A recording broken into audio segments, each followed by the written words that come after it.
ഈ നമ്മളിപ്പോ ഈ കാണുന്ന ഒരു ആളില്ലേ, ഇത് യഥാർത്ഥത്തിലുള്ള ഞാനല്ല. ഇത് ഫുൾ ഫേക്ക് ആണോ? ഹരിപത്തനാപുരം ബിഗ് ബോസിലേക്ക് 100 ദിവസം കിട്ടുമോ നമുക്ക് അറിയത്തില്ല. അടച്ചിട്ട മുറിക്കുള്ളിൽ ശബരിമലയില് യുവതീ പ്രവേശവുമായി ബന്ധപ്പെട്ടിട്ട് പിണറായി വിജയൻ അദ്ദേഹത്തോട് എനിക്ക് വ്യക്തിപരമായി വളരെ എതിർപ്പ് തോന്നിയ ഒരാളാണ്. കേരളത്തിൽ നിയമം മൂലം ഈ ആഭിചാരം നിരോധിച്ചിട്ടില്ല. നിങ്ങൾ വേണേ നിങ്ങളുടെ ചാനലിൽ നിന്ന് ആഭിചാരം ചെയ്യുന്ന ആരെങ്കിലും നമ്പർ, നിങ്ങൾ പറയുന്നത് ഹൈന്ദവ കുടുംബങ്ങളെ നശിപ്പിക്കുന്ന ഒരു കാര്യത്തെയാണ് നിങ്ങൾ സപ്പോർട്ട് ചെയ്യുന്നത്. ഒരു ദിവസം ഒരു കുട്ടി എന്നെ വിളിച്ചിട്ട് എന്റെ അമ്മായിയമ്മ കൂടുപാത്രം ചെയ്തു, ഈ അബോർഷനായി എന്ന് പറഞ്ഞു. ഈ ശത്രു സംഹാര പൂജ ചെയ്താൽ ഭഗവത്ഗീതയിലൊക്കെ കൃത്യമായി പറഞ്ഞിട്ടുണ്ട്, ഉത്തരേതാത്മനാത്മാനാം ആത്മാനം അവസാദയേ. ഇത് ജ്യോതിഷമല്ല നിങ്ങൾ പറയുന്നത്. സൂര്യന് നേരെ പ്രശ്നം തിരിഞ്ഞിരുന്നാൽ മകൻ മരിച്ചു എന്ന് പറയും. ചേർത്തലയ്ക്ക് അടുത്തൊരു പള്ളിയുണ്ട്, അവിടേക്ക് ഭയങ്കര ഹൈന്ദവ വിശ്വാസികൾ പോകുന്നുണ്ട്. എന്തുകൊണ്ടാണ് പോകുന്നതെന്ന് ഈ ഹിന്ദു സംഘടനകളൊന്ന് ചിന്തിച്ചാൽ. വാസ്തു നോക്കി വീട് വെക്കാന്ന് പറയുന്നത്. ഇപ്പൊ രേണു സുധി ഒരു വീട് വെച്ചു, വീട്ടിലേക്ക് കയറി വീട്ടു താമസം തുടങ്ങി. പിന്നെ പ്രശ്നങ്ങളുടെ മേളിൽ വാസ്തു നിയമങ്ങൾ പൂർണ്ണമായി പാലിക്കണം എന്ന് പറയുന്നത് തെറ്റാണ്. ശരി, നിങ്ങൾ ഒന്നുകിൽ നിങ്ങൾ പൂർണ്ണ വിശ്വാസികളാകുക, വാസ്തു ഗ്രന്ഥത്തിൽ പറഞ്ഞിട്ടുള്ളത് തന്നെ. അങ്ങനെയാണ് നിങ്ങൾക്ക് ഇത് വെക്കാൻ പറ്റില്ല. 3 സെന്റ് വസ്തുവിലുള്ളവൻ എങ്ങനെയാ വീട് വെക്കാൻ പറ്റും? നല്ല പുളിയുള്ള തൈര് കൊണ്ടുള്ള പുളിശ്ശേരിയും പുളിയില്ലാത്ത തൈര് കൊണ്ടുള്ള പച്ചടിയും. 4 വ്യത്യസ്ത രുചികളിലായി തൈര് മിൽമയ്ക്ക് മാത്രം. ഇപ്പോൾ പുതിയ പാക്കിലും. മിൽമ, കേരളം കണി കണ്ടുണരുന്ന നന്മ. മൈൽസ്റ്റോൺ മേക്കേഴ്സ് പ്രസന്റ് സല്ലാപത്തിലേക്ക് ഞങ്ങളുടെ പ്രിയ പ്രേക്ഷകർക്ക് സ്വാഗതം. ഇന്ന് സല്ലാപത്തിൽ എന്നോടൊപ്പം സല്ലപിക്കുന്നത് നമ്മുടെ സ്വന്തം ചേട്ടന്റെ പേര് പറയുമ്പോൾ തന്നെ ലോകം മുഴുവൻ എല്ലാവർക്കും അറിയാം. പണ്ട് മുതൽ TV കാണുന്ന എല്ലാവർക്കും അറിയാം. ഹരിപത്തനാപുരം എന്നുള്ള പേര് മാത്രം കേട്ടാൽ മതി. കാരണം നമ്മുടെ സൂര്യ TV-യിൽ ഭയങ്കര ഫേമസ് ആയിട്ടുള്ള ചേട്ടൻ ജ്യോത്സ്യത്തിൻ്റെ ഒരു പ്രോഗ്രാം തന്നെ ചെയ്ത് ഭയങ്കര ഹിറ്റായ ഒരു ഷോ തന്നെയായിരുന്നു. അപ്പോൾ അതിലൂടെ ഹരിപത്തനാപുരം എന്നുള്ള പേര് കേൾക്കുമ്പോൾ തന്നെ എല്ലാവരും ചെറുപറ ഓടി വന്നിരിക്കും. പക്ഷേ ഇന്ന് ഹരിച്ചേട്ടൻ എൻ്റെ കൂടെ ഇവിടെ ഒന്ന് സല്ലപിക്കുമ്പോൾ ഒരു ബ്രേക്കിംഗ് ന്യൂസിലൂടെയാണ് ഞങ്ങൾ ആദ്യം ഒന്ന് തുടങ്ങാൻ പോണത്. ബ്രേക്കിംഗ് ന്യൂസ് എന്താ ഹരിച്ചേട്ടാ? അറിയില്ലേ? ഇന്ന് രാവിലെ ന്യൂസിൽ ഫുൾ പോയിക്കൊണ്ടിരിക്കുന്ന കാര്യമാണ്, ജ്യോത്സ്യൻ ഹരിപത്തനാപുരം ബിഗ് ബോസിലേക്ക്. ചേട്ടാ കണ്ടില്ലേ?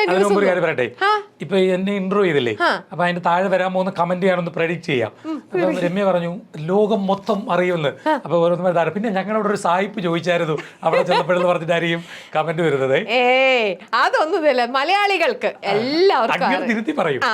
അങ്ങനെ ബിഗ് ബോസിൽ അങ്ങനല്ല. എല്ലാ വർഷവും ചിലര് ഗണപതിക്ക് വെക്കുക എന്നൊക്കെ പറഞ്ഞിട്ടൊരു സംഭവം ഉണ്ടല്ലോ. നമ്മൾ എന്ത് കുറിക്കുമ്പോഴും ആദ്യം ഗണപതിക്ക് കൊടുത്തിട്ട് ചെയ്യുക എന്നൊരു സംഭവം ഉണ്ടല്ലോ. അതേപോലെ ബിഗ് ബോസ് ഇപ്പൊ കഴിഞ്ഞ കുറെ വർഷങ്ങളായിട്ട് തുടങ്ങുമ്പോൾ ആദ്യം വിളിക്കുന്നത് എന്നെയാ. ഞാൻ കഴിഞ്ഞ വർഷവും പറഞ്ഞു, ഈ വർഷവും എന്നെ വിളിച്ചു. പക്ഷെ എന്റെ പൊന്നെ ഞാൻ പോകുന്നില്ല. അതെന്താ? ഞാന് ഈ നമ്മളിപ്പോ ഈ കാണുന്ന ഒരു ആളില്ലേ, ഇത് യഥാർത്ഥത്തിലുള്ള ഞാനല്ല. താത്വികമായ അല്ല, താത്വികമായ അവലോകനമല്ല. ഇപ്പൊ നമ്മുടെ ഉള്ളില് ഇപ്പൊ ആരെ കുറിച്ച് എടുത്താലും നമ്മുടെ ഉള്ളില് പല ടൈപ്പ് ഓഫ് ക്യാരക്ടറുള്ള ആളുകളുണ്ട്. ഇപ്പൊ ഞാൻ എൻ്റെ വീട്ടിലൊരു സ്വഭാവമായിരിക്കും, അതായിരിക്കത്തില്ല എൻ്റെ പ്രൊഫഷണൽ സ്ഥലത്ത് ചെല്ലുമ്പോൾ ഉള്ള സ്വഭാവം. എന്റെ ഫ്രണ്ട്സിനോട് വേറൊരു സ്വഭാവമായിരിക്കും, അതായിരിക്കത്തില്ല മറ്റേ സ്ഥലത്തുള്ള. ഇപ്പൊ നമ്മൾ തമ്മിൽ സംസാരിക്കുമ്പോൾ ഉള്ളൊരു ക്യാരക്ടർ ഉണ്ട്. നമ്മൾ തമ്മിൽ നേരത്തെ പരിചയം ഉള്ളതുകൊണ്ടും അടുപ്പമുള്ളതുകൊണ്ടും ഫ്രീ ആയിട്ട് നമ്മൾ സംസാരിക്കും. പക്ഷെ പുതുതായിട്ട് വരുന്ന ഒരാളോട് ഒരു പക്ഷേ ചിലപ്പോൾ നമ്മൾ ഇങ്ങനെ ആയിരിക്കത്തില്ല. അപ്പൊ ഈ ബിഗ് ബോസ് എന്ന് പറയുന്ന ഷോയുടെ ഒരു പ്രശ്നം, നല്ലതായിരിക്കാം പന്നലായിരിക്കാം. ആദ്യത്തെ കുറച്ച് ദിവസം നമ്മൾ ഈ ക്യാമറയൊക്കെ ഉണ്ടെന്ന് പറഞ്ഞ് വളരെ മാന്യനായിട്ടൊക്കെ ഇങ്ങനെ നിൽക്കും. നമ്മളിൽ ക്യാമറ വന്ന സമയത്ത് വണ്ടി ഓടിക്കുമ്പോൾ ആദ്യം നമ്മൾ ശ്രദ്ധിക്കും. കുറച്ച് ദിവസം കഴിയുമ്പോൾ നമ്മൾ മറന്നു പോയിട്ടുണ്ട്, അറിയാണ്ട് അത് പാസ് ചെയ്ത് പോയിട്ടുണ്ട്.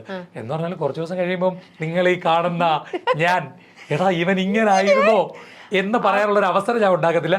എന്നെ ആദ്യം വിളിച്ചു, ഞാൻ പറഞ്ഞ പൊന്നി കേട്ടാ എല്ലാം ഒഴിവാക്ക്, ഞാനില്ല എന്ന് പറയും. എനിക്കൊന്ന് ബിഗ് ബോസിൽ നിന്ന് വേണ്ടാന്ന് പറഞ്ഞ് ഒഴിവാകുന്ന ചുരുക്കം ചില ആളുകളിൽ ഒരാൾ ചിലപ്പോൾ ഞാനായിരിക്കാം. പക്ഷേ ഈ ബിഗ് ബോസിൽ പോയി കഴിഞ്ഞാൽ ചില ആൾക്കാർ പറയും അവിടെ പോയതിന് ശേഷം ബന്ധുക്കളെ എന്താ നല്ല ബന്ധങ്ങൾ ഉണ്ടാക്കി, സുഹൃത്തുക്കളെയൊക്കെ ഉണ്ടാക്കിയെന്ന്. അതേപോലെ തന്നെ മറുവശത്ത് ചിലർ പറയുന്നതാണ് ശത്രുക്കളെയും അവിടെ ഉണ്ടാക്കും.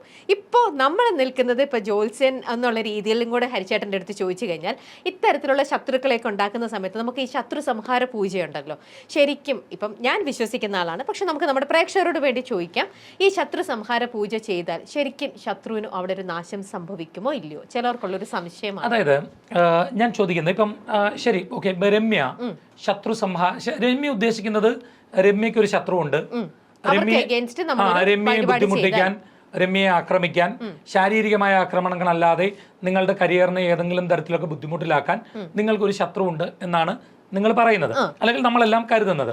അവരെ ഇല്ലാതാക്കാൻ വേണ്ടിയാണ് നമ്മൾ ശത്രുസംഹാര അർച്ചനയും പൂജയും ചെയ്യുന്നത് എന്നാണ്. അപ്പോ എന്റെ ചോദ്യം, രമ്യ പോയി ഒരു ക്ഷേത്രത്തിൽ പോയി ഒരു ശത്രുസംഹാര അർച്ചന നടത്തുകയാണ് എന്നിരിക്കട്ടെ, 6 നാളോ 6 പേരോ പറഞ്ഞു കൊടുക്കുന്നത്? ഞാനിതുവരെ അല്ല, ചെയ്യുകയാണെങ്കിൽ എനിക്കറിയില്ല. നമ്മുടെ നാളെ നമ്മുടെ പേരാണ് ആണോ? അല്ലാതെ നമ്മുടെ ശത്രുവിന്റെ പേരാണോ? അല്ല, അപ്പൊ ശത്രു സംഹാര പൂജ എന്ന് പറയുമ്പോ നമുക്ക് അവരെന്ത് അവിടുന്ന് അതിലേക്കാണ് ഞാൻ വന്നത്.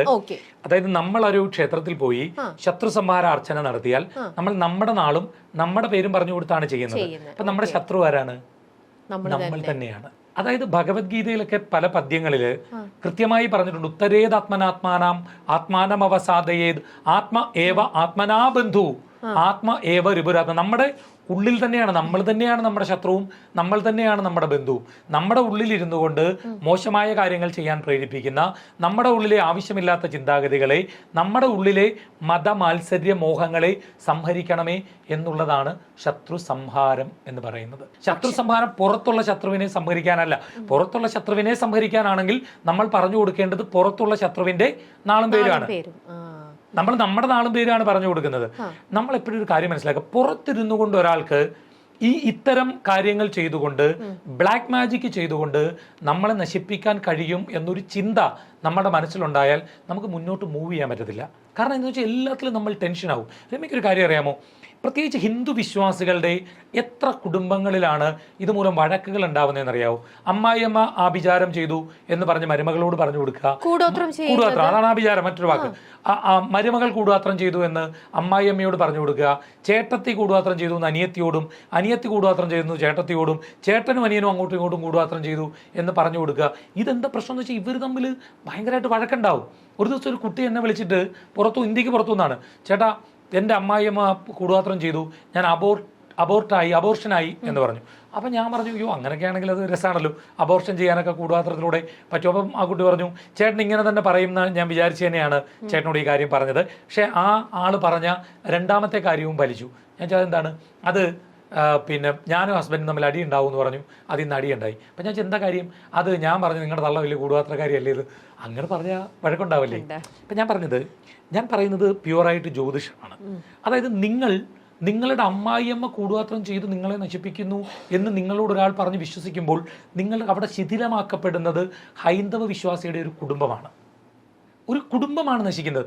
അങ്ങനെ കൂടുപാത്രം ചെയ്ത ഒരാളെ നശിപ്പിക്കാൻ പറ്റുമെങ്കിൽ എൻ്റെ ചോദ്യം, ഞാൻ എന്നും ഈ ദുർമന്ത്രവാദികൾക്കെതിരെ പറയുന്ന ആളാണ്, എന്തുകൊണ്ടാണ് എന്നെ കൂടുപാത്രം ചെയ്ത് നശിപ്പിക്കാൻ പറ്റാത്തത്? രണ്ടാമത്തെ ചോദ്യം, ഈ കേരളത്തിൽ നിയമം മൂലം ഈ ആഭിചാരം നിരോധിച്ചിട്ടില്ല. ഇന്ത്യയിലെ വേറെ ചില സംസ്ഥാനങ്ങളിലൊക്കെ ഉണ്ടെന്ന് എനിക്ക് തോന്നുന്നു. കേരളത്തിൽ നിരോധിച്ചിട്ടില്ല എന്നുള്ളതാണ് എൻ്റെ അറിവ്. നിങ്ങൾ കാസർഗോഡ് മുതൽ കന്യാകുമാരി വരെ യാത്ര ചെയ്താൽ ഏതെങ്കിലും ഒരു സ്ഥലത്ത് ആഭിചാരം ചെയ്തു കൊടുക്കപ്പെടും എന്നൊരു ബോർഡ് നിങ്ങൾക്ക് കാണാൻ കഴിയില്ല. ശത്രു സംഹാര പരിഹാരം, ആഭിചാരത്തിന് പരിഹാരം ചെയ്യും എന്ന ബോർഡേ കാണാൻ കഴിയും. അപ്പോൾ ഇതാരാണ് ചെയ്തു കൊടുക്കുന്നത്? ചെയ്തു കൊടുക്കുന്ന ഒരാൾ വേണം, അത് പ്രൊഫഷനാക്കിയ ഒരാൾ വേണം. അങ്ങനെ ചെയ്തു കൊടുക്കുന്നവരില്ലെന്നേ. എവിടെയെങ്കിലും ബോർഡ് വെക്കണ്ടേ? നിയമം മൂലം നിരോധിച്ചിട്ടില്ല. ഇപ്പം ഞങ്ങൾ ആഭിചാരം ചെയ്തു കൊടുക്കപ്പെടും. ഞാൻ പലരോടും പറഞ്ഞു, ആഭിചാരം ചെയ്യുന്ന ആരെങ്കിലും നമ്പർ ഉണ്ടെങ്കിൽ ഒന്നുതാ. പരിഹാരം ചെയ്യുന്നവരുടെ നമ്പറുകളേ ഉള്ളൂ. നിങ്ങൾ വേണേ നിങ്ങളുടെ ചാനലിൽ നിന്ന് ആഭിചാരം ചെയ്യുന്ന ആരെങ്കിലും നമ്പർ, എന്നിട്ട് നമ്മൾ പോയി ഒരാളെ കാണിച്ചു കൊടുക്കുക, ഇന്ന ആളെ ഇത്ര ദിവസം സമയം കൂടെ കൊടുക്കണം. ചെയ്യാൻ പറ്റില്ല.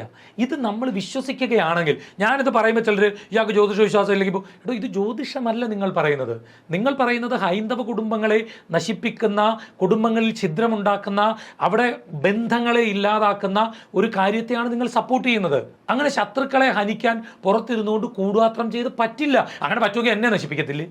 അല്ലെങ്കിൽ നമ്മുടെ ചില ഭരണാധികാരികളോട് നമുക്ക് വിരോധം തോന്നും, അത് അവരെ നശിപ്പിച്ചുകൂടെ? നമുക്ക് ശത്രുത തോന്നുന്ന പല ആളുകളുണ്ടാവും. അവരെ എന്തിനാണ് ഇത്രയും വലിയ യുദ്ധത്തിനായിട്ടും ഒക്കെ ഒരുപാട് പണം മുടക്കിയുള്ള കാര്യങ്ങൾ ചെയ്യുന്നത്? അവരെ നശിപ്പിച്ചുകൂടെ? അപ്പം നമ്മളെ നശിപ്പിക്കണമെങ്കിൽ നമ്മൾ തന്നെ വിചാരിക്കണം. ചിലപ്പോൾ ഇതിന് ഉദാഹരണങ്ങൾ പറയാൻ കാണും. അവരങ്ങനെ ചെയ്തതുകൊണ്ടാണ് ഞങ്ങൾക്ക് ഇങ്ങനെ വന്നത്. അത് കാരണം നിങ്ങൾ കണ്ടെത്തുന്നതാണ് അവരങ്ങനെ ചെയ്തതുകൊണ്ടാണെന്ന്. ഇപ്പം നിങ്ങളുടെ ജീവിതത്തിൽ നിങ്ങൾക്ക് ജോലി നഷ്ടപ്പെട്ടു, നിങ്ങൾ ഒരാളടുത്ത് ചെന്ന് നോക്കുമ്പോൾ നിങ്ങളുടെ ചേട്ടൻ്റെ ഭാര്യ ചെയ്തിട്ടല്ലേ, ചേട്ടൻ ചെയ്തിട്ടാണ് എന്ന് പറയുമ്പോൾ നിങ്ങളത് ശരിയാണ്. നിങ്ങൾ നോക്കുമ്പം എൻ്റെ ജോലി നഷ്ടപ്പെട്ടിട്ടുണ്ട്. നിങ്ങൾ അതിനൊരു കാരണം കണ്ടുപിടിക്കുന്നത് ഇതാണ്. നിങ്ങളുടെ വീട്ടിലൊരാൾ മദ്യപിക്കുമ്പോൾ, ചിലപ്പോൾ നിങ്ങളുടെ ഭർത്താവായിരിക്കാം അല്ലെങ്കിൽ നിങ്ങളുടെ മകനായിരിക്കാം, മദ്യപിക്കുമ്പോൾ നിങ്ങൾ അവന് ആരോ ആഭിചാരം ചെയ്തിട്ടാണ് അവൻ ഈ മദ്യത്തിന് അഡിക്റ്റ് ആകുന്നത് എന്ന് പറയുമ്പോൾ അവൻ്റെ സ്വഭാവ ദൂഷ്യത്തെ നിങ്ങൾ സപ്പോർട്ട് ചെയ്യാണ്. കാരണം അവന് ജീവിക്കണം എന്ന് ആഗ്രഹമില്ലാത്തവൻ, 24 മണിക്കൂറും മദ്യത്തിന് അടിമപ്പെടുന്നവൻ, അവൻ സ്വന്തമായിട്ട് അവൻ്റെ ചിന്തകൾ അവനെ നിയന്ത്രിച്ച് നിർത്താൻ പറ്റാത്തതുകൊണ്ടാണ്. അങ്ങനെ നമുക്ക് എല്ലാവർക്കും അങ്ങനെ നടന്നൂടെ രമ്യേ? അപ്പം ഞാൻ പറയുന്നത് ഇത് ഞാൻ പറയുന്ന വളരെ ബോധപൂർവ്വം അറിയാം, ഈ വിശ്വാസികളുടെ കുടുംബങ്ങളെ ഇത് ഛിദ്രമാക്കുന്നുണ്ട്. പക്ഷേ കണ്ണേക്കുക എന്ന് പറയില്ലേ, നമ്മൾ പറയും ചിലരുടെ ദൃഷ്ടിദോഷം, ചിലരുടെ നാവ് കൊണ്ട് പറയുമ്പോൾ അതിലൊക്കെ അപ്പൊ കാര്യമില്ലേ? അങ്ങനെയാണെങ്കിൽ യൂസഫ് അലി ലുലുമാള് തുടങ്ങി, കൊച്ചിയിൽ ഒരുപാട് കടകൾ പൂട്ടിപ്പോയി, നമ്മൾ എല്ലാവരും കൂടെ കുത്തിയിരുന്ന കണ്ടിട്ടാ പോരെ. ഈ പ്രാക്കാണെങ്കിലും കൂടുപാത്രമാണെങ്കിലും ഇത് ഫലിക്കണമെങ്കിൽ അതിനോടൊപ്പം ഒരു കാര്യം കൂടെ നടക്കണം. എന്താണെന്നറിയോ? ഇതാരെ കുറിച്ചാണോ പറയുന്നത് അവരിത് അറിയണം. അറിയാതെ ഇങ്ങനെ വലിക്കുന്നത്. ഇപ്പം രമ്യ നല്ലൊരു ആങ്കറാണ്, ഞാൻ മനസ്സിലാക്കുന്നത്. രമ്യയോട് അസൂയുള്ള എത്രയോ മറ്റുള്ളവർ കാണുമായിരിക്കാം. നിങ്ങളുടെ ലെവലിലേക്ക് എത്തി അവർ കണ്ണിട്ടാൽ ഉടനെ നിങ്ങളങ്ങ് നയിച്ചു. അതേസമയം ഒരാൾ വന്നിട്ട് പറയുകയാണ് രമ്യ ഒരാൾ പ്രാഗിയിട്ടുണ്ട്, ഒന്ന് ശ്രദ്ധിച്ചോണേ എന്ന് പറഞ്ഞാൽ പിറ്റേ ദിവസം മുതൽ നിങ്ങളുടെ ജീവിതത്തിൽ നിങ്ങളിത് ശ്രദ്ധിക്കാൻ തുടങ്ങും. നമ്മളറിയാതെ എവിടൊക്കെ എന്തെല്ലാം ആരൊക്കെ പറയുന്നുണ്ടാവും രമ്യയെ. ഇത് കേൾക്കുന്നെങ്കിലല്ലേ ഉള്ളൂ പ്രശ്നം. നമ്മുടെ ഭരണാധികാരികൾ ഇപ്പം ശബരിമലയിൽ യുവതീ പ്രവേശവുമായി ബന്ധപ്പെട്ടിട്ട് ഒരു വിഷയമുണ്ടായ സമയത്ത് നമ്മുടെ ബഹുമാനനായ മുഖ്യമന്ത്രി പിണറായി വിജയൻ, അദ്ദേഹത്തോട് എനിക്ക് വ്യക്തിപരമായി വളരെ എതിർപ്പ് തോന്നിയ ഒരാളാണ്. കാരണം ഞാൻ ആ ആചാരം അങ്ങനെ തന്നെ സ്ത്രീകളെ പ്രവേശിപ്പിക്കാതെ ഇരിക്കുന്നതല്ലെന്നും പ്രത്യേക പ്രായപരിധി ആചാരപരമായി അവിടെ ഉണ്ടാക്കിയതാണെന്ന് വിശ്വസിക്കുന്ന ഒരാളാണ്. അന്നത്തെ നാമജപ ഘോഷയാത്രകളിലൊക്കെ പങ്കെടുത്ത ആളാണ് ഞാൻ. എനിക്കന്ന് ഇവരെടുക്കുന്ന നിലപാടുകളോട് കടുത്ത വിയോജിപ്പുണ്ടായിരുന്നു. പ്രാഗിയിട്ടുമുണ്ടാകാം. എന്തായി? ഒന്നും സംഭവിച്ചില്ല. അപ്പം നമ്മൾ പറയുന്നത് ഇതൊരു വിശ്വസിക്കുന്ന ഒരാളെ മാത്രമേ ഇത് ഫലിക്കുള്ളൂ. അല്ലെങ്കിൽ ഞാൻ പറഞ്ഞില്ലേ, യൂസഫ് അലിയെ ഇവിടെയുള്ള കടക്കാരെല്ലാം കൂടെ കുത്തിയിരുന്ന രാഗിയെ പോരെ, ഇയാളെ നശിച്ചുപോട്ടെ. ഇപ്പൊ എന്നെ എത്രയോ ചില മന്ത്രവാദം ദുർമന്ത്രവാദം ചെയ്യുന്നവര് ഈ പ്രൊഫഷനിൽ തന്നെ ഉള്ളവർ തന്നെ ചേട്ടൻ എന്നാ പിന്നെ അവർക്ക് പ്രത്യേകിച്ച് ചെലവില്ലല്ലോ. അവർക്ക് ഒരു ആഭിചാരം ചെയ്യാൻ പ്രത്യേകിച്ച് ചെലവില്ല. ഞാൻ കഴിഞ്ഞ ദിവസം യൂട്യൂബിൽ നോക്കുമ്പോൾ 2 ജ്യോതിഷികൾ യൂട്യൂബിൽ കിടന്ന് അങ്ങോട്ടും ഇങ്ങോട്ട് ഭയങ്കര അസഭ്യം പറച്ചിലാണ്. അപ്പം ഞാൻ വെറുതെ ചിന്തിച്ചത്, ഇവരെന്തിനാണ് ഇങ്ങനെ യൂട്യൂബിൽ പബ്ലിക് പ്ലാറ്റ്ഫോമിൽ നിന്ന് അസഭ്യം പറയുന്നത്? ഇവർക്ക് അങ്ങോട്ടും ഇങ്ങോട്ടും കൂടുപാത്രം ചെയ്താൽ പോരെ. അപ്പം ഇത് വിശ്വാസികൾക്ക് മാത്രമാണിത്. ഇവർ തമ്മിലുള്ള ശത്രുതയിൽ ഇപ്പം എന്നെ ഒരു ജ്യോത്സ്യൻ, അയാൾക്ക് എന്തിനാണ് ഇപ്പം വന്നിട്ട് അവൻ വൃത്തികെട്ടവനാണ്, കൊള്ളരുതാത്തവനാണ്, കള്ളനാണ്, എടാ ഞാനത്ര വൃത്തികെട്ടവനാണെങ്കിൽ എന്നാൽ ഇവനെ തകർത്തേക്കാന്ന് പറഞ്ഞ് ഒരു ആഭിചാരം ചെയ്താൽ പോരെ. എത്ര വർഷമായി ഇവിടെ നിൽക്കുന്നത്. അതേപോലെ ചൊവ്വാദോഷത്തെക്കുറിച്ചും പറയുന്നുണ്ടല്ലോ. ഇതിന്റെ കൂടെ അതും കൂടെ ചേർത്ത് ചോദിക്കുകയാണ്, ചൊവ്വാദോഷമുള്ള കുട്ടികളെ കല്യാണം കഴിച്ചു കഴിഞ്ഞാൽ നമുക്ക് ഇന്നതൊക്കെയാണ്, ആ നാളിനൊപ്പം ചേർന്ന നാൾ മാത്രമേ കിട്ടാവുള്ളൂ. ഇതൊക്കെ ഹിന്ദുക്കൾക്ക് എല്ലാവർക്കും അറിയാവുന്ന കാര്യമാണ്. നമ്മൾ ഹിന്ദുക്കളാണ് ഇതിൽ വിശ്വസിക്കുന്നത്. ഇതേപോലത്തെ ദോഷവും കാര്യങ്ങളും മുസ്ലിംസിനും ക്രിസ്ത്യൻസിനും മറ്റു ജാതിക്കാർക്കുമുണ്ട്. അവരിതൊന്നും നോക്കുന്നില്ല, അവർ കല്യാണം കഴിക്കുന്നു. പക്ഷെ നമ്മളിലെ വിശ്വാസികൾ അത് പേടിച്ചിട്ട് കല്യാണം കഴിക്കാതിരിക്കുന്നു. ചിലർ കല്യാണം കഴിച്ചപ്പോൾ പറയുന്നത്, അയ്യോ ചുവാദോഷമുള്ള കുട്ടിയായിരുന്നു, അതുകൊണ്ട് അതേ എൻ്റെ മോൻ ഇങ്ങനെ സംഭവിച്ചു. ഇതിലൊക്കെ അപ്പോൾ എന്താ ഹരിച്ചേട്ടാ സത്യം? നമ്മൾ ഈ പൊരുത്തം എന്ന് പറയുന്നത് ഒരു വിശ്വാസത്തിന്റെ ഭാഗമായി മാത്രം നോക്കുന്ന ഒരു കാര്യമാണ്. 10 പൊരുത്തം ഉത്തമമാണെന്ന് പറഞ്ഞ ഇവിടെ ഒരു ദാമ്പത്യ ജീവിതവും ധന്യമായി പോകില്ല. 10 പൊരുത്തം തീർത്ത് വരത്തില്ല, 9 പൊരുത്തം വരെയൊക്കെ വരും. 10 പൊരുത്തം ഉത്തമമാണെന്ന് പറഞ്ഞിട്ട് ഇവിടെ ഒരു ദാമ്പത്യ ജീവിതവും ധന്യമായി പോകത്തില്ല. രമ്യ കോടതികളിൽ നിന്ന് ഒരു ലിസ്റ്റ് എടുത്താൽ ഏറ്റവും കൂടുതൽ ഡിവോഴ്സ് നടക്കുന്നത് ഹിന്ദുക്കളുടെ ഇടയിലാണ്. അതിൽ പൊരുത്തം നോക്കിയവരും ഉണ്ടാവും, നോക്കാത്തവരും ഉണ്ടാവും. കൂടുതൽ ഡിവോഴ്സ് അതാണ്. അതെന്തുകൊണ്ടാണെന്ന് അറിയാം അതിൻ്റെ കാരണം. ഒരു മുസ്ലിം ആയിട്ടുള്ള ഒരാൾ, ഇപ്പം നമ്മൾ ഈ മുത്തലാഖ് എന്നൊക്കെ പറയുന്നെങ്കിലും പുറത്തൊക്കെയാണ് അത് കൂടുതൽ ഉള്ളതെന്നാണ് എനിക്ക് തോന്നുന്നത്. ഒരു മുസ്ലിം ആയിട്ടുള്ള ഒരാൾ ഒന്ന് ഡിവോഴ്സ് ചെയ്യണമെന്ന് ചിന്തിച്ചാൽ പെട്ടെന്ന് ഡിവോഴ്സ് ഒന്നും ചെയ്യാൻ പറ്റില്ല. അയാളുടെ പള്ളി കമ്മിറ്റിയുടെ ഇവർ ജമാഅത്തിലൊക്കെ പരാതി കൊടുക്കും, അവർ വിളിച്ച് സംസാരിപ്പിക്കും, ഉസ്താക്കന്മാർ വിളിച്ച് സംസാരിക്കും. അല്ല ചുമ്മാ കയറി ഡിവോഴ്സ് ചെയ്യാനൊന്നും പറ്റില്ല. ഒരു ക്രിസ്ത്യാനി ഡിവോഴ്സ് ചെയ്യണമെന്ന് തീരുമാനിച്ചാൽ അവരുടെ പള്ളി ഇടപെടും, അച്ഛൻ ഇടപെടും, അവരുടെ പള്ളി കമ്മിറ്റിയും ഉത്തരവാദിത്തപ്പെട്ട ആളുകൾ ഇടപെട്ട് സംസാരിക്കും. ഓപ്ഷനുകളുണ്ട്. പക്ഷെ ഒരു ഹിന്ദു ഡിവോഴ്സ് ചെയ്യണം തീരുമാനിച്ചാൽ ആരോട് ചോദിക്കും? ആര് പോയി സംസാരിക്കും? ഇത് ചെയ്യേണ്ട ആരാന്നറിയോ? ജ്യോതിഷികളാണ്. ജ്യോതിഷികൾ എന്ന് പറയുന്നത് പൊരുത്തം നോക്കാൻ വരുന്ന ആളുകൾക്ക് കേവലം പൊരുത്തം നോക്കി ഉത്തമം അധമം മധ്യമം എഴുതി കൊടുക്കുന്നത് മാത്രമാകരുത്. ആ കുട്ടികളെ വിളിച്ചിരുത്തിയിട്ട് വിവാഹ ജീവിതം എന്ന് പറയുന്നത് ഇങ്ങനെയൊക്കെയാണ്, നിങ്ങൾ ഈ കാണുന്നതല്ല ജീവിതം. 2 ക്യാരക്ടറുള്ള ആളുകളാണ്, 2 വീട്ടിൽ ജനിച്ച ആളുകളാണ്, 2 അച്ഛൻ്റെ അമ്മയുടെ മക്കളാണ്, 2 സ്വഭാവ രീതികളിൽ വളർന്നു വന്നവരാണ്, 2 ആഹാരത്തിൻ്റെ രുചി അറിഞ്ഞവരാണ്, 2 പ്രകൃതിയെ ഇഷ്ടപ്പെടുന്നവരാണ്, 2 സ്മെല്ല് ഇഷ്ടപ്പെടുന്നവരാണ്. നിങ്ങൾ ഒന്നിച്ചു പോകുമ്പോൾ സ്വാഭാവികമായി പ്രശ്നങ്ങളുണ്ടാവും. 100% ഉണ്ടാവും രമ്യ. എല്ലാ ജീവിതത്തിലും ഉണ്ടാവും. നമ്മളിവിടെ നിന്നുകൊണ്ട് നോക്കുമ്പം അവരെത്ര നല്ലതാന്ന് തോന്നി, ഒരു നല്ലതുമല്ല. അവിടെ അടിയുണ്ടാവും, എല്ലായിടത്തും ഉണ്ടാവും. ഇത് ആരെ പറഞ്ഞു കൊടുക്കണ്ടേ? ഒരു ജ്യോതിഷിയാണ് പറഞ്ഞു കൊടുക്കേണ്ടത്. പക്ഷെ നമ്മൾ ഈ ജ്യോതിഷികൾ കേവലം ചൊവ്വാദോഷം നോക്കി അല്ലെങ്കിൽ അത് നോക്കി, മരിക്കാൻ പോകുന്ന നോക്കി, പരിഹാരം ചെയ്തു തരാം, ലക്ഷങ്ങൾ കൊണ്ടുപോകാം എന്ന് പറയുന്ന രീതിയിലേക്ക് ഒരു ചെറിയ വിഭാഗം ജ്യോതിഷികൾ മാറുമ്പോൾ ഇപ്പുറത്ത് ഹൈന്ദവർക്ക് വേണ്ടി സംസാരിക്കുകയും ചെയ്യേണ്ടിയും ചെയ്യുന്ന ആളുകളാണ് ഈ മാറിപ്പോകുന്നത്. കുടുംബജീവിതങ്ങൾ അങ്ങനെയാണ് കുഴപ്പത്തിലേക്ക് പോകുന്നത്. പൊരുത്തത്തിലേക്ക് വരാം, ഈ ചൊവ്വാദോഷത്തിലേക്കും വരാം. അപ്പോൾ പൊരുത്തം എന്ന് പറയുന്നത് ഒരു വിശ്വാസത്തിൻ്റെ ഭാഗമായി ക്യാരക്ടറുകൾ തമ്മിലുള്ള പൊരുത്താണ് രമ്യയെ നമ്മൾ നോക്കുന്നത്. 19-20 വയസ്സിലൊക്കെ കുട്ടികളെ കല്യാണം കഴിച്ച് രമ്യ നോക്കുക എത്ര കുട്ടികളാണ് ഇവിടെ ആത്മഹത്യ ചെയ്യുന്നത്. ഞാനൊരു കാര്യം ചോദിക്കട്ടെ, എനിക്ക് പേരൻസിനോടാണ് ചോദിക്കാനുള്ളത് ഒറ്റ ചോദ്യം. നിങ്ങളുടെ കുട്ടിക്ക് 27ാമത്തെ വയസ്സിൽ അല്ലെങ്കിൽ 27ാമത്തെ വയസ്സിലെ ജോലി കിട്ടും എന്ന് ഒരു ജാതകത്തിൽ എഴുതി വെച്ചിട്ടുണ്ട് എന്ന് കരുതുക. 25ാമത്തെ വയസ്സിൽ ഒരു ഗവൺമെന്റ് ജോലി കിട്ടിയാൽ നിങ്ങൾ ജോയിൻ ചെയ്യുമോ, ചെയ്യത്തില്ലയോ? തീർച്ചയായിട്ടും അവർ ചെയ്യും. അല്ല, അതിപ്പം അയ്യോ ജാതകത്തിൽ 27 ഇപ്പൊ പറ്റില്ല എന്ന് പറയില്ലല്ലോ. അപ്പൊ എന്താ, ഓപ്ഷനബിൾ ആണ്. നിങ്ങളോട് 19 വയസ്സെന്ന് പറഞ്ഞാൽ അത് കഴിഞ്ഞൊരു സമയം നിങ്ങളുടെ മുമ്പിൽ ഉണ്ടെന്നേ. ചില ആൾക്കാർ 19 വയസ്സിൽ കല്യാണം നടന്നില്ലെങ്കിൽ പിന്നെ 36 വയസ്സിലെ കല്യാണം ഉള്ളത് 40 കഴിഞ്ഞിട്ടേ ഉള്ളൂ എന്ന് വിചാരിച്ചു. അയ്യോ അത് നിന്റെ ജാതകത്തിൽ അങ്ങനെയുണ്ട്, അതുകൊണ്ട് എൻ്റെ മോളെ പെട്ടെന്ന് കല്യാണം കേൾപ്പിച്ച് വിടണം. ഇതൊക്കെ ഞാനും വളർന്ന ആ ഒരു സമയത്ത് ഇങ്ങനെ എൻ്റെ കൂടെയുള്ള പലരുടെയും പറഞ്ഞു കേൾക്കുന്നതാണ് ഇതൊക്കെ. അപ്പൊ ഇതിലൊന്നും ഒരു രമ്യ അടുത്തൊരു ഓപ്ഷൻ സമയം തൊട്ടടുത്തുണ്ട് രമ്യ. ചില നല്ല ഗ്രഹങ്ങളുടെ അപകാരങ്ങൾ അതേ പറഞ്ഞു കൊടുക്കുന്ന ആളുടെ ഇതുപോലെ ഇരിക്കും. രമ്യ മനസ്സിലാക്കേണ്ടത് ഇത് സാധാരണ സ്വാത്വികമായി ജീവിക്കുന്ന ഒരുപാട് ജ്യോതിഷികളുണ്ട്. അവർ വളരെ മാന്യമായിട്ട് ഇത് പറഞ്ഞു കൊടുക്കുന്നുണ്ട്. ഇതിനെ പൈസ ഉണ്ടാക്കാൻ വേണ്ടി ഉപയോഗിക്കുന്നവർ എങ്ങനെയാണ് ഇത് കൈകാര്യം ചെയ്യുന്നത് നമുക്ക് അറിയാൻ പറ്റില്ല. ഇപ്പം എനിക്കൊരു പെൺകുട്ടിയുടെ വോയിസ് എൻ്റെ ഫോണിൽ കിടപ്പുണ്ട്. വിദേശത്താണ് ആ കുട്ടി. പണ്ട് ഇതിനെ 19 വയസ്സ് കെട്ടിക്കണം എന്ന് പറഞ്ഞ് വീട്ടുകാർ ബഹളം ഉണ്ടാക്കി. ആരോ രമ്യ പറഞ്ഞ പോലെ ഇല്ലെങ്കിൽ 32ാമത്തെ വയസ്സിൽ നടക്കുമെന്ന്. അപ്പം ആ അമ്മ ഞാൻ പറഞ്ഞാൽ കേൾക്കുന്ന അമ്മയായിരുന്നു. ഞാൻ ആ അമ്മയെ വിളിച്ചു. ഈ കുട്ടി പറഞ്ഞ അമ്മയൊന്ന് സംസാരിക്കണം. ഞാൻ പറഞ്ഞു ചേച്ചി ജോലി കിട്ടാതെ ആ കുട്ടിയെ കെട്ടിച്ചു വിടരുത്, ജോലി മേടിച്ച് സ്വന്തം കാലിൽ നിന്നിട്ട് കെട്ടിച്ചു വിടാവും. ഇപ്പം ആ കുട്ടി അയച്ച ആ കുട്ടിക്ക് ഇന്ത്യക്ക് പുറത്തൊരു സ്ഥലത്ത് ജോലി കിട്ടുകയും ഭർത്താവ് കല്യാണം കഴിയുകയും ഒരു കുഞ്ഞാവുകയും ഈ അമ്മ ഇപ്പം അവിടെ അവരുടെ കൂടെ സുഖമായിട്ട് ജീവിക്കുന്നു എന്ന് പറഞ്ഞിട്ടൊരു മെസ്സേജ് അയച്ചു. നമ്മുടെ കുഞ്ഞുങ്ങളെ നമ്മൾ ഇൻഡിപെൻഡൻ്റ് ആക്കാൻ നോക്കണം, അവരെ സ്വന്തം കാലിൽ നിർത്തണം, അവരെ സ്വന്തമായിട്ട് സമ്പാദിക്കാനുള്ള സാഹചര്യങ്ങൾ ഉണ്ടാക്കണം. അല്ല ജ്യോതിഷത്തിൽ പറഞ്ഞെന്നോ ജ്യോതിഷി പറഞ്ഞു എന്ന് പറഞ്ഞ് ഒരു കുട്ടി സ്വന്തം കാലിൽ നിൽക്കാതെ കെട്ടിച്ചു വിട്ടാൽ കുറച്ചു കാലം കഴിയുമ്പോൾ ഈ കുട്ടി മരിച്ച് നമ്മുടെ വീട്ടിലേക്ക് കൊണ്ടുവരേണ്ടി വരും. കാരണം അവർക്ക് നിൽക്കാൻ പറ്റാത്ത സാഹചര്യങ്ങൾ ഉണ്ടാവും. അതുകൊണ്ട് എനിക്ക് പ്രിയപ്പെട്ട വിശ്വാസികളോട് പറയാനുള്ളത് 19 വയസ്സ് കെട്ടിക്കണം എന്നൊരു ജാതകത്തിൽ പറഞ്ഞിട്ടുണ്ടെങ്കിൽ അടുത്തൊരു ഓപ്ഷൻ ഉണ്ട്. ആ ഓപ്ഷൻ നിങ്ങൾ ചോദിക്കണം. ഇല്ലെന്ന് പറയുന്ന ആളുടെ അടുത്ത് പിന്നെ പോകാതിരിക്കുക. ഈ പറയുന്ന വാസ്തുദോഷത്തിലാണെങ്കിൽ വീട് വെക്കുമ്പം അതൊരു ഒരു കണക്കാണ് വീടെന്ന് പറയുന്നത്.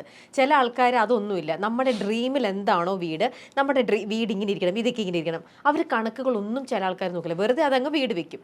എന്നാൽ ചില എഞ്ചിനീയേഴ്സിൻ്റെ അടുത്ത് നമ്മൾ പോയി കഴിഞ്ഞാൽ അവർ കറക്റ്റ് ഇതൊക്കെ നോക്കി വരച്ച് പ്ലാൻ ചെയ്ത് അവരത് വാസ്തുവൊക്കെ നോക്കുന്നുണ്ട്.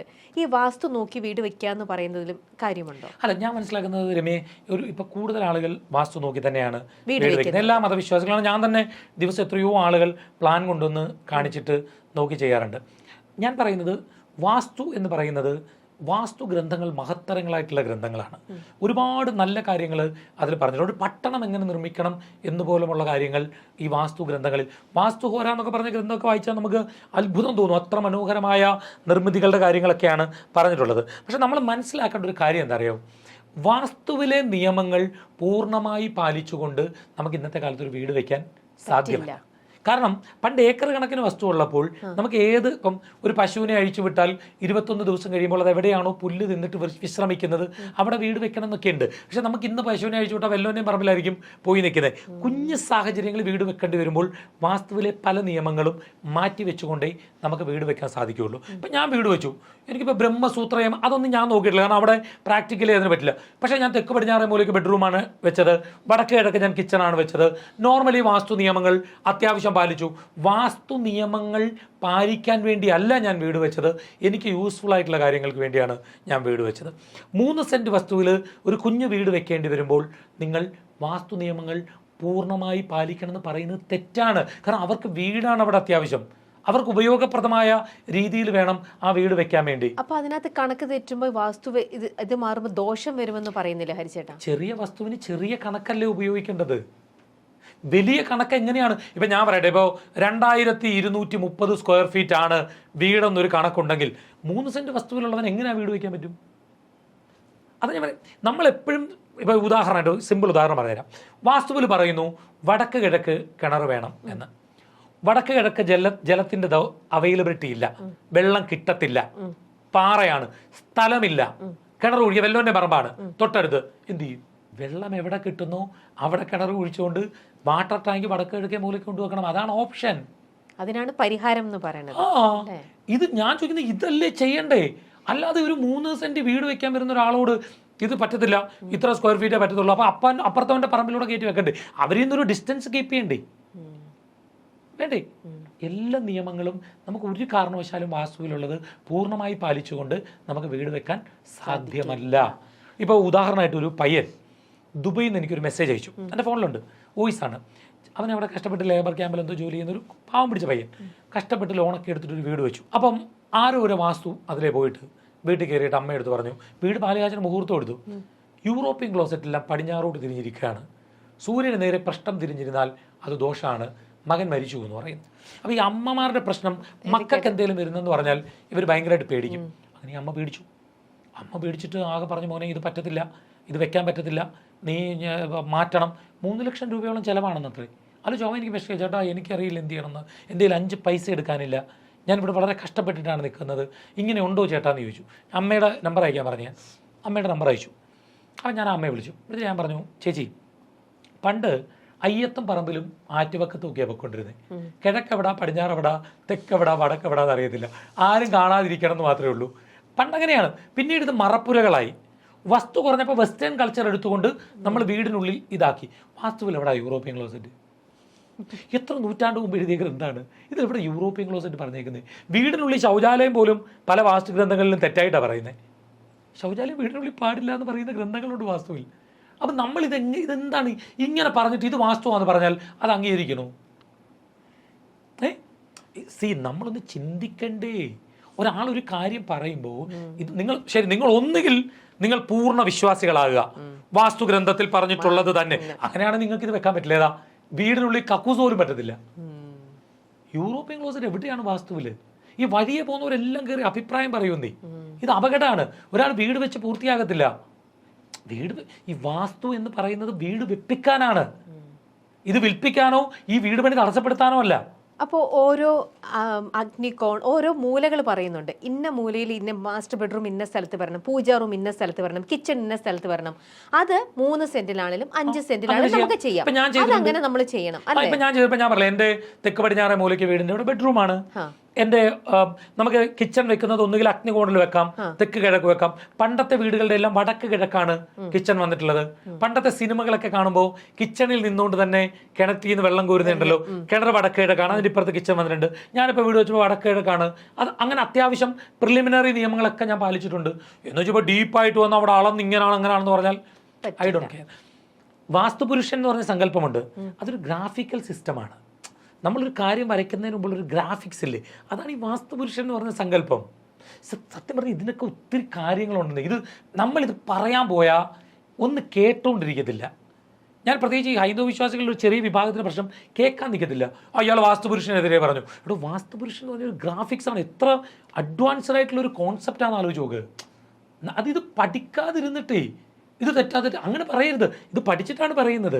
ഇന്നിപ്പോൾ നമ്മൾ ഹിന്ദുക്കൾ മാത്രമല്ല, ഒരുപാട് ക്രിസ്ത്യൻസും, നേരത്തെയൊക്കെ ക്രിസ്ത്യൻസിലും ഈ ജ്യോത്സ്യത്തിൽ വിശ്വാസമുണ്ട്. പക്ഷേ അവരുടെ കമ്മ്യൂണിറ്റി ഇത് അറിഞ്ഞു കഴിഞ്ഞാൽ പ്രശ്നമാക്കുമോ അല്ലെങ്കിൽ മറ്റുള്ളവർ അറിഞ്ഞാൽ നാണക്കേടല്ലേ എന്ന് വിചാരിച്ചിട്ട് അവർ രഹസ്യമായിട്ട് പണ്ട് കാലത്തൊക്കെ ജ്യോത്സ്യന്മാരെ വന്ന് കാണുമായിരുന്നു, ത്രൂ ഹിന്ദു ഫ്രണ്ട്സ് ത്രൂ ഒക്കെ ആയിട്ടൊക്കെ. പക്ഷേ ഇന്നിപ്പോൾ ക്രിസ്ത്യൻസ് ആയിക്കോട്ടെ മുസ്ലിംസ് ആയിക്കോട്ടെ ചിലർ ഒരു ഇതുമില്ല, മടിയില്ലാണ്ട് തുറന്നു തന്നെ അവർ ജ്യോത്സ്യന്മാരെ കാണാൻ പോവാറുണ്ട്. അങ്ങനെ മറ്റു മതത്തിൽ ഇരിക്കുന്നവരും ഇന്ന് ഇതിൽ വിശ്വസിക്കുന്നു. അവരുടെ സ്ഥലത്തെ എന്തെങ്കിലും ദോഷങ്ങളായിക്കോട്ടെ, നമ്മൾ ഈ പറഞ്ഞാൽ വീട്ടിലെ ഉള്ളിലുള്ള എന്തെങ്കിലും ദോഷങ്ങളായിക്കോട്ടെ, അവരുടെ കാര്യങ്ങൾ ഇങ്ങനെ ഒന്നും നടക്കുന്നില്ല, എന്ത് ചെയ്താലും തടസ്സങ്ങളായി വരുന്നു. അപ്പോൾ അവരൊക്കെ എൻ്റെ അടുത്ത് തന്നെ പലരും ചോദിച്ചിട്ടുണ്ട്, നമുക്ക് നല്ലൊരു ജ്യോത്സ്യനെ പറഞ്ഞു തരാമോ, ഞങ്ങളും ഇത് ചെയ്യട്ടെ. ചിലർക്ക് പേടിയാണ്, ഞങ്ങൾ ഈ മതത്തിൽ വിശ്വസിച്ച് നിൽക്കുമ്പോൾ നമുക്ക് ഇത്തരം കർമ്മങ്ങൾ പറയുമ്പോൾ നമുക്കത് ചെയ്താൽ നമുക്കത് നെഗറ്റീവായിട്ടൊക്കെ ബാധിക്കുമോ? ഇതിനൊക്കെ എന്താ ഉത്തരം? അല്ല, എല്ലാവരും അവരവരുടെ മതവിശ്വാസത്തിൽ നിന്നുകൊണ്ട് ജീവിക്കുക, അവരുടെ പ്രാർത്ഥനകൾ നടത്തുക. നിങ്ങൾക്ക് ഇനിയും അമ്പലത്തിൽ പോകാൻ വിശ്വാസം ഉണ്ടെങ്കിൽ തീർച്ചയായിട്ടും നിങ്ങൾക്ക് അമ്പലത്തിലേക്ക് വരാം. ചില ക്ഷേത്രങ്ങളിൽ കയറാൻ പറ്റില്ല എന്നുള്ളൊരു കാര്യമാണ്. ഇപ്പം രമ്യ പറഞ്ഞ കറക്റ്റാണ്. ഇപ്പം എല്ലാ മതവിശ്വാസികളും ജ്യോതിഷികളുടെ അടുത്ത് വരുന്നുണ്ട്. പക്ഷെ വരുന്നവരെ ഭയപ്പെടുത്താതെ കഴിവതും അവർക്ക് വേണ്ടുന്ന, കാരണം നമ്മളുടെ ഒരു വിശ്വാസത്തിൽ നന്മകളാണ് കൊടുക്കുന്നത് എന്നൊരു ചിന്ത അവരിൽ ഉണ്ടാക്കിയെടുക്കാൻ കഴിയുന്നിടത്താണ് നമ്മുടെ വിജയം. ഇപ്പം ഇവിടുന്ന് പോകുന്നിടത്ത് ചേർത്തലയ്ക്ക് അടുത്തൊരു പള്ളിയുണ്ട്. അവിടേക്ക് ഭയങ്കര ഹൈന്ദവ വിശ്വാസികൾ പോകുന്നുണ്ട്. എന്തുകൊണ്ടാണ് പോകുന്നതെന്ന് ഈ ഹിന്ദു സംഘടനകളൊന്ന് ചിന്തിച്ചാൽ, ഇപ്പുറത്ത് ഒരു മന്ത്രവാദിയുടെ അടുത്തൊരു ജോത്സ്യൻ്റെ അടുത്ത് എന്നാൽ 30,000 50,000 കുറഞ്ഞുള്ള പരിഹാരമില്ല. തൊട്ടപ്പുറത്ത് 10 രൂപ കൊടുത്താൽ ഒരു മെഴുകുതിരി മേടിച്ചു കൊടുത്താൽ അവിടെ പരിഹാരം കിട്ടും എന്നുള്ളത് കൊണ്ട് അങ്ങനെ പറഞ്ഞ് പ്രചരിപ്പിക്കുന്നത് കൊണ്ടാണ് അങ്ങോട്ട് പോകുന്നത്. മനസ്സിലായി? ഈ പ്രശ്നം മനസ്സിലായി? ഇവിടെ വലിയ എമൗണ്ടുകൾ ചോദിക്കുന്നു. അപ്പോൾ ഈ ഹൈന്ദവ സംഘടനകളൊക്കെ ഇത് തിരിച്ചറിയേണ്ട കാര്യമാണ്. കാരണം നമുക്ക് എത്രയോ നല്ല കാര്യങ്ങളുണ്ട്, എത്രയോ ക്ഷേത്രങ്ങളുണ്ട്, എത്രയോ വഴിപാടുകളുണ്ട്. അത് ചെയ്യിക്കാൻ വേണ്ടി പറഞ്ഞു കൊടുക്കുന്ന ആചാര്യന്മാരായി മാറണം. പിന്നെ ഇപ്പോൾ ഒരു മുസ്ലിം വന്ന് അമ്പലത്തിൽ കയറി വഴിപാട് നടത്തണമെന്ന് ഞാൻ പറയില്ല. അവർക്കത് വിശ്വാസം എന്തോ അവരുടെ മതത്തിലാണ് വിശ്വാസമെങ്കിൽ അവർ ആ മതവിശ്വാസത്തിൽ അനുസരിച്ച് കാര്യങ്ങൾ ചെയ്യുക. അല്ല അവരിപ്പോൾ ഇങ്ങോട്ട് വന്ന് ചെയ്തെങ്കിലേ നന്മയാകൂ എന്ന് ഞാൻ വിശ്വസിക്കുന്നില്ല. ഒരു ക്രിസ്ത്യാനിയാണോ നിങ്ങൾ നിങ്ങളുടെ മതം ഇപ്പം ഈ മതം മാറി വരിക, അങ്ങോട്ട് പോവുക ഇങ്ങോട്ട് പോവുക വ്യക്തിത്വമില്ലാത്തവരാണ്. നിങ്ങൾ മുസ്ലിമാണ്, നിങ്ങൾ വിശ്വസിച്ച് അങ്ങനെ നിൽക്കുക. അല്ല നിങ്ങളിപ്പോൾ ഇങ്ങോട്ട് പറഞ്ഞു കേട്ടോണ്ട് ഇപ്പോൾ പ്രേമിച്ചിട്ട് കല്യാണം കഴിക്കാൻ മതം മാറുന്നു പറഞ്ഞാൽ വ്യക്തിത്വം ഇല്ലാത്തവരാണ്. അവർ എന്ത് ദൈവവിശ്വാസികളാണ്? അതിൻ്റെ ആവശ്യമില്ല. ഹിന്ദു അങ്ങോട്ടും പോകണ്ട, മുസ്ലിം ഇങ്ങോട്ടും വരണ്ട. നിങ്ങൾ നിങ്ങളുടെ മതവിശ്വാസത്തിൽ നിന്നുകൊണ്ട് നിങ്ങളുടെ പ്രാർത്ഥനകൾ അതാണ് കലൗത ഹരി കീർത്തനാൽ പ്രാർത്ഥിക്കുക. നമ്മൾ ദൈവം എന്ന് പറഞ്ഞ ആ ഒരു സുപ്രീം പവറിനെ മാത്രം വിശ്വസിക്കുക, നമ്മളായിട്ട് തന്നെ മുന്നോട്ട് പോവുക അല്ലേ? ഇനി ഹരിചേട്ടാ, ജി കേരളത്തിൽ ഞങ്ങൾ എല്ലാവരും കണ്ട ഒരു കാര്യമാണ് ദർശനയും അനൂപും. ഇവരെ പ്രേമിച്ച് കല്യാണം കഴിച്ച് കഴിഞ്ഞാൽ വീട്ടുകാരുടെ എതിർപ്പോടെയൊക്കെ ഇവർ പോയതായിരുന്നു.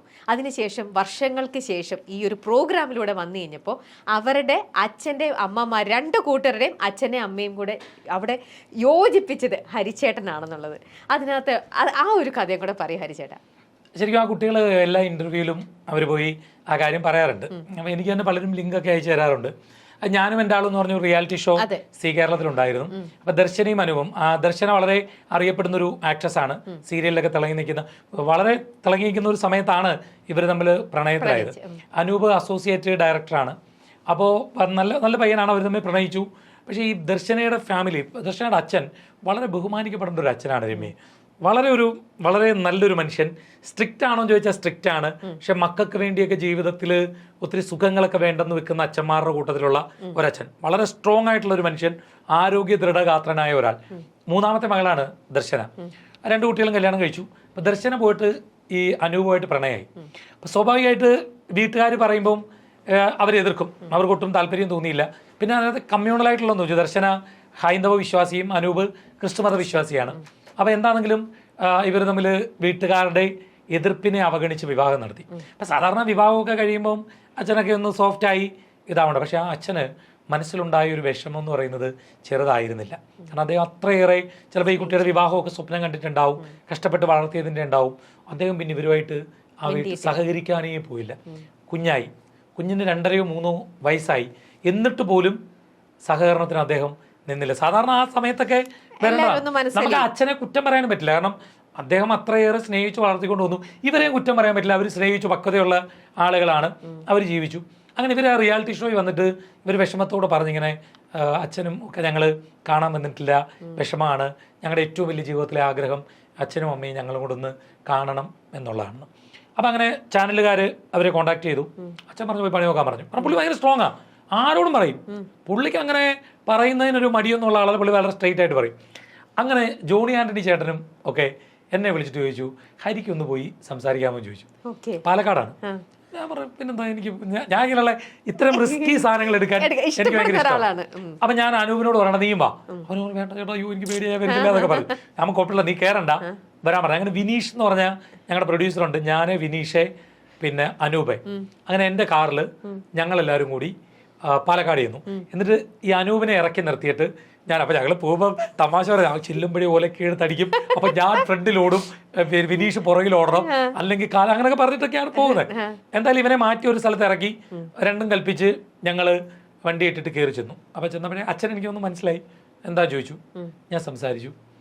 ശരിക്കും പറഞ്ഞാൽ ഒരു മണിക്കൂറോളം ഞങ്ങൾ ആദ്യം പുള്ളി പറഞ്ഞതല്ല ഞാൻ കേട്ടു. പിന്നെ ഞാൻ പുള്ളിയോട് സംസാരിച്ചു. അവസാനം പുള്ളി ഭയങ്കര ഇമോഷണലായി, പുള്ളി കരയുന്ന പോലായി. അപ്പം ഞാൻ പറഞ്ഞു, ചേട്ടൻ ഇതിൽ വരണം. അവസാനം പുള്ളി സമ്മതിച്ചെന്നേ. പിന്നെ അനൂപിനെ വിളിച്ചു. അനൂപ് കാലിൽ, ഞങ്ങളപ്പോൾ പോയപ്പോഴേ ആദ്യം അച്ഛന് മുണ്ടൊക്കെ മേടിച്ചിട്ടൊക്കെയാണ് പോയത്. നേരെ പോയി അനൂപ് കാലിലൊക്കെ ഞാൻ പറഞ്ഞു തൊട്ട് തൊഴാന്ന് പറഞ്ഞു. ഇവരങ്ങനെയൊക്കെ വെച്ചിരി ഇങ്ങനെ പറഞ്ഞു കാലിലൊക്കെ തൊട്ട് തൊഴുതു. അങ്ങനെ ഫ്ലോറി വന്നു. അത് ശരിക്കും എൻ്റെ ജീവിതത്തിൽ അത്തരം അനുഭവങ്ങൾ ഒന്നൊന്നുമല്ല രമ്യ. ഇതുപോലും ഞാൻ നിങ്ങൾ ചോദിച്ചത് കൊണ്ടാണ് ഈ സാധനം പറഞ്ഞത്. ആ കുട്ടികൾ എല്ലായിടത്തും പോയി പറയുന്നുണ്ട്. എൻ്റെ ജീവിതത്തിൽ ഇത് ഒരുപാട് അനുഭവമുണ്ട്. ഞാൻ പലയിടത്തും വിളിച്ച് സംസാരിച്ച് സെറ്റിലാക്കിയിട്ടുണ്ട്, പോയി സംസാരിച്ച് സെറ്റിലാക്കിയിട്ടുണ്ട്. ഞാൻ പണ്ട് എൻ്റെ ഫേസ്ബുക്കിൽ ഒരു കഥ ഇട്ടിട്ടുണ്ട്. ശ്രീലങ്കയിൽ പോയി ആ തമിഴ് വംശജരായിട്ടുള്ള ഒരു കുടുംബത്തിൻ്റെ വലിയൊരു പ്രശ്നത്തിൽ ഇടപെട്ടിട്ട് അത് സോൾവ് ചെയ്തിട്ടുണ്ട്. ഞാൻ കാരണം എൻ്റെ ഗുണമെന്ന് വെച്ചാൽ എൻ്റെ കഴിവല്ല, ഞാൻ ഡെയിലി ഇതാണ് പ്രാക്ടീസ് ചെയ്യുന്നത്. വരുന്ന ആളുകളുമായി സംസാരിച്ച് ഓരോരുത്തരുടെ മൈൻഡ് സെറ്റിനനുസരിച്ച് എങ്ങനെ അവരോട് സംസാരിക്കാം എന്നുള്ളത് അറിയാം. ഇപ്പോൾ ഈ കഴിഞ്ഞ ദിവസം ദർശന അനുവിൻ്റെ ഒരു ഇൻ്റർവ്യൂ ആരോ അയച്ചു. ദർശന പറഞ്ഞു, അച്ഛനെ ഇങ്ങനെ കൊണ്ടുവരിക എന്നുള്ളത് ഒരു ചെറിയ കാര്യമല്ല, അത് പറ്റുന്ന കാര്യമല്ല. കാരണം അച്ഛനെ ആ കുട്ടിക്ക് അറിയാമല്ലോ, ആ കുട്ടിയുടെ അച്ഛനാണല്ലോ. ഈ ഹരിച്ചേട്ടൻ എന്ത് ചെയ്തിട്ടാണെന്ന് അറിയില്ല അച്ഛനെ ഇങ്ങനെ, ഞങ്ങൾക്കതൊരു അത്ഭുതമാണ്. ഇന്നും ഹരിച്ചേട്ടൻ എന്താണ് അത് ചെയ്തത് ഞങ്ങളോട് പറഞ്ഞിട്ടില്ല, അച്ഛനും പറഞ്ഞിട്ടില്ല. അപ്പൊ അത് ഞങ്ങൾ രണ്ടുപേരും എന്താണ് സംസാരിച്ചിട്ടുള്ളത് അങ്ങനെ അവിടെ നിൽക്കട്ടെ, സീക്രട്ട് ആയിട്ട്. ഇല്ല, മോഹൻലാൽ ദൃശ്യത്തിൽ പറഞ്ഞ പോലെ അത് എനിക്കൊപ്പം എന്റെ കൂടെ മണ്ണലിയട്ടെ എന്ന് പറഞ്ഞ പോലെ അതിന്റെ കഴിഞ്ഞ ദിവസം ഇന്റർവ്യൂവിൽ പറഞ്ഞു. ഹരിച്ചേട്ടനോട് ചോദിച്ചിട്ട് ഹരിച്ചേട്ടനും ഇതുവരെ പറഞ്ഞിട്ടില്ല, അച്ഛനും പറഞ്ഞിട്ടില്ല. പക്ഷെ ഞങ്ങൾ സെറ്റാക്കി. ഇപ്പൊ വലിയ കാര്യമാണ്, സന്തോഷത്തോടെ ജീവിക്കാം. നമ്മൾ എപ്പോഴും മനസ്സിലാക്കേണ്ട ഒരൊറ്റ പാഠം ഞാൻ പറയാം, ഇത് കേൾക്കുന്ന കുട്ടികളോടാണ്. നിങ്ങൾ പ്രണയിക്കുമ്പോൾ നിങ്ങളുടെ അച്ഛനും അമ്മയും അത് എതിർക്കുന്നത് നിങ്ങളുടെ ജീവിതം ഇല്ലാതാക്കുക എന്ന ഉദ്ദേശത്തിലല്ല, നിങ്ങളുടെ ജീവിതം നല്ലൊരാളെ ഏൽപ്പിക്കുക എന്ന ഉദ്ദേശത്തിലാണ്. പ്രണയം പൊളിക്കുക എന്നുള്ളതല്ല അവരുടെ ലക്ഷ്യം. നിങ്ങൾക്കൊരു നല്ല ജീവിതം കിട്ടുമോ എന്നുള്ളൊരു ആശങ്കയാണ് അവരുടെ പ്രശ്നം. നിങ്ങളെ ഇയാൾ കൊണ്ടുവന്ന് എന്തെങ്കിലും ചെയ്യുമോ, അല്ലെങ്കിൽ പെൺകുട്ടി കൊണ്ടുവന്ന് എന്തെങ്കിലും ചെയ്യുമോ, നിങ്ങളുടെ ജീവിതം നാളെ നശിച്ചു പോകുമോ എന്നുള്ള ആശങ്കയാണ് അവരുടെ പ്രശ്നം. പല കുട്ടികളും ചിന്തിക്കുന്നത് പ്രണയം പൊളിക്കാനാണ്. അങ്ങനെയല്ല. അവരുടെ ലക്ഷ്യം എന്ന് പറഞ്ഞാൽ ഈ കുഞ്ഞ് നല്ല സേഫ് ആയിട്ടുള്ള ഒരു സ്ഥലത്ത് സുരക്ഷിതയായി നല്ല രീതിയിൽ ജീവിക്കുക എന്നുള്ളതാണ്. എല്ലാ അച്ഛനമ്മമാരും ആഗ്രഹിക്കുന്നത് അത് തന്നെയാണ്. തീർച്ചയായിട്ടും അത് നമ്മളൊരു അച്ഛനമ്മ ആവുമ്പോഴാണ് നമുക്ക് അതിന്റെ ശരിക്കും മനസ്സിലാവുകയുള്ളൂ. ഒരേ ഒരു കാര്യം കൂടെ ചോദിക്കാം ചേട്ടാ. ചില ആൾക്കാർ പറഞ്ഞു കേൾക്കുന്നുണ്ട്, ഞാൻ പുതിയതായിട്ട് എൻ്റെ വലിയൊരു സ്വപ്നമായിരുന്നു, ഞാനൊരു വീട് വെച്ചു. പക്ഷേ വീട് വെച്ച് ആ വീട്ടിൽ താമസിച്ചതിന് ശേഷം മുതൽ ഫുൾ കഷ്ടകാലമാണ്. നേരത്തെ വാടക വീട്ടിൽ താമസിച്ചപ്പോൾ ഇതിനെക്കാട്ടിലും എത്രയോ മനസമാധാനമായിരുന്നു എന്ന് വിചാരിച്ച് ചില ആൾക്കാർ എന്നിട്ട് ഈ വീടും വേണ്ടാന്ന് പറഞ്ഞ് വീട് മാറിപ്പോയ ആൾക്കാരെ വരെ അറിയാം. ശരിക്കും ഇതിലൊക്കെ വാസ്തവമുണ്ടോ? ഇതിൽ നമ്മുടെ ഈ കയ്യിലിരിപ്പ് പോലെയൊക്കെ ഇരിക്കും കാര്യങ്ങൾ. ഇപ്പൊ ഞാനിത് പറയുമ്പോൾ പെട്ടെന്ന് ഓർക്കുന്നത്, ഇപ്പൊ രേണു സുധി ഒരു വീട് വെച്ചു. ഞാൻ ആലോചിച്ചത് ശരിക്കും പറഞ്ഞാൽ നമുക്കതിനെ ഈ രീതിയിലാക്കാം. ഈ കുട്ടി വീട്ടിലേക്ക് കയറി വീട്ടു താമസം തുടങ്ങി, പിന്നെ പ്രശ്നങ്ങളുടെ മേളിൽ പ്രശ്നങ്ങളാണ്. ഞാൻ മിക്കവാറും ഇങ്ങനെ ചില റീൽസൊക്കെ വരുമ്പോൾ കാണും. സത്യം പറഞ്ഞാല് ഞാൻ ആ വീടിന്റെ പ്ലാൻ അത് ചെയ്ത ആളുകൾ, ഫിറോസ് എന്തോ മറ്റാണെന്ന് പേരെന്ന് തോന്നുന്നു, അതൊരു പോസ്റ്റ് ചെയ്തിട്ടുണ്ടായിരുന്നു. ഞാൻ വെറുതെ എടുത്തൊരു അക്കാഡമിക്കൽ പർപ്പസ് ഞാൻ വെറുതെ ആ പ്ലാനൊക്കെ നോക്കി. നല്ല പ്ലാനാണ്, എനിക്കതങ്ങോട്ട് മോശം തോന്നില്ല, നല്ലൊരു വീടാണ്. പക്ഷെ എന്താ പ്രശ്നം അറിയാം, ഇതിൽ ഈ വിഷയങ്ങൾ ഇവർ ഈ പബ്ലിക് പ്ലാറ്റ്ഫോമിലേക്ക് കൊണ്ടുവരുന്നത് ഒരു പ്രശ്നമാണ്. പലപ്പോഴും ഇവർ ഈ പബ്ലിക്കിന് മുമ്പിൽ ഇപ്പം ആ വീടൊരു ചോർച്ചയുണ്ട്. ഇപ്പം രമ്യ മനസ്സിലാക്കേണ്ട, ഏതൊരു വീട് വെച്ചാലും ഓട്ടോമാറ്റിക്കലി അടുത്തൊരു മഴക്കാലമൊക്കെ ആകുമ്പോൾ ചെറിയ ചെറിയ ഡാമേജുകളുണ്ട്. കാരണം മനുഷ്യനിർമ്മിതമാണിതല്ല. എത്ര പെർഫെക്റ്റ് ആയിട്ട് എത്ര ലക്ഷങ്ങളും കോടികളും മുടക്കി വെച്ചാലും എന്തെങ്കിലുമൊക്കെ ചെറിയ ചെറിയ ഡാമേജുകൾ അതിലുണ്ടാവും. അത് ഈ പബ്ലിക് പ്ലാറ്റ്ഫോമിലേക്ക് നമ്മൾ ഇടുമ്പോഴാണ് അവരും എല്ലാം മറുപടി പറയാൻ വേണ്ടി ബാധ്യസ്ഥരാകുകയും പിന്നെ ഈ പബ്ലിക്ക് കയറി ഇതിലോട്ട് ഇതിലിപ്പോൾ രേണു സുധി എന്ന് പറഞ്ഞ കുട്ടി ബോധപൂർവം ചിലപ്പോൾ പറഞ്ഞതാകുമെന്നൊന്നും ഞാൻ കരുതുന്നില്ല. പക്ഷെ എന്താ ഇഷ്യൂ എന്ന് വെച്ചാൽ ആ കുട്ടിക്ക് വേണമെങ്കിൽ ഇവരെ വിളിച്ചിട്ട് ചേട്ടാ ഇങ്ങനൊരു സംഭവം ഉണ്ട്, ഈ ചോർച്ചയുണ്ട്, അല്ലെങ്കിൽ ഇതുണ്ട്, സ്വാഭാവികമായി സംഭവിക്കുന്ന കാര്യമാണ്. ഇപ്പോൾ മറുനാടൻ മലയാളിയിൽ അവരാണ് മതിൽ കെട്ടിക്കൊടുത്തത്. ആ മതിലിൻ്റെ ഒരു പോർഷൻ ഇടിഞ്ഞു. അപ്പോൾ ഇടിയാൻ വേണ്ടി ഒരാളും മതിൽ കെട്ടി കൊടുക്കത്തില്ല. പക്ഷെ എന്താ വെച്ചാൽ അവിടെ വെള്ളമൊഴുക്ക് വരുമ്പോൾ രമ്യക്ക് ഒരു രസം അറിയോ, ഞാൻ വീട് വെച്ചില്ലേ, വീട് വെച്ചിട്ട് ആദ്യത്തെ മഴയ്ക്ക് സൈഡിൽ കെട്ടിയിരുന്ന മതിൽ ഇടിഞ്ഞു പോയി. ഞാൻ എന്റെ വീടിന്റെ പാലയാച്ചൻ നിങ്ങൾ വിളിച്ചിട്ട് വന്നില്ല കേട്ടോ, ശക്തമായ പ്രതിഷേധം അറിയിക്കുന്നു. കുഞ്ഞിന് സ്കൂളിലെ പ്രോഗ്രാം. അപ്പം അതിന്റെ പുറകിലത്തെ വീടിന്റെ മതിലല്ല, വീടിന്റെ പുറകോട്ടുള്ളൊരു മതില് ഇപ്പൊ ഇവർക്ക് അതേപോലെ ആ മതിൽ ഇടിഞ്ഞു പോയി. പിന്നെ നമ്മൾ രണ്ടാമത് കെട്ടി. മഴ പെയ്ത് കഴിയുമ്പോഴാണ് അത് ഇടിഞ്ഞത് നമുക്ക് മനസ്സിലാകുന്നത്. അപ്പോൾ ഒരു പെൺകുട്ടിയും ഭർത്താവോടെ എൻ്റെ അടുത്ത് നോക്കിക്കാൻ വന്നു. എന്നിട്ട് എന്നോട് പറഞ്ഞു, ചേട്ടാ ആ വിചാരം കൊണ്ട് നിൽക്കാൻ വയ്യ ചേട്ടാ. അപ്പം ഞാൻ എന്താ പ്രശ്നം? ചേട്ടാ ഞങ്ങളൊരു വസ്തു മേടിച്ചത് വിൽക്കണം എന്ന് വെച്ച് മതിൽ കെട്ടി ചേട്ടാ, ഇപ്പം ഈ കഴിഞ്ഞ മഴയത്ത് ഇടിഞ്ഞു പോയി. ഇതേ സാധനം എനിക്ക് ഫേസ് ചെയ്തിട്ടിരിക്കുകയാണ്. അപ്പം ഞാൻ പറയും, എൻ്റെ കുഞ്ഞ ഇത് എൻ്റെ മതിലും ഇടിഞ്ഞു പോയി. ആ വിചാരം ഒന്നുമല്ല. ഇപ്പം നമ്മളെന്ന് വെച്ചാൽ ഈ വെള്ളം ഒഴുകിപ്പാനുള്ള ഒരു ഓവ് ചെറുത് മറ്റേ കൊടുക്കണം, പൈപ്പ് ഇങ്ങനെ കൊടുക്കണമായിരുന്നു. അത് കൊടുക്കാതെ ടെക്നിക്കൽ ഒരു മിസ്റ്റേക്കാണ്. അതല്ലാതെ ബോധപൂർവ്വം ഇപ്പോൾ ഷാജൻ സ്കറിയ ബോധപൂർവ്വം മതിലിടിക്കാൻ വേണ്ടി പണിഞ്ഞു എന്ന് പറഞ്ഞാൽ അത് പബ്ലിക് പ്ലാറ്റ്ഫോമിൽ ഇരുന്നിട്ട് അതിനെ സപ്പോർട്ട് ചെയ്യുന്ന കമന്റ് ഇടുന്നവർ ധാരാളം ഉണ്ടാവും. അതല്ല അതിൻ്റെ ശരി. ഒരു വീട് നമ്മൾ വെച്ചാൽ അത് പണി കഴിഞ്ഞാലും അത് 100% പെർഫെക്റ്റ് എന്ന് നമുക്ക് പറയാൻ പറ്റില്ല. അപ്പം നമ്മളിത് പബ്ലിക് പ്ലാറ്റ്ഫോമിൽ ഇടുമ്പോൾ പല അഭിപ്രായം വരും. അവർ കുഴപ്പക്കാരാണ്, ഇവർ കുഴപ്പക്കാരാണ്. പിന്നെ അറിയാലോ ഇപ്പോൾ ഓൺലൈൻ മാധ്യമങ്ങളെ സംബന്ധിച്ച് അതിന് റീച്ച് കിട്ടുക എന്നുള്ള ഉദ്ദേശത്തിൽ അതിന് നമ്മൾ നിന്നു കൊടുക്കാതിരിക്കുകയാണ്.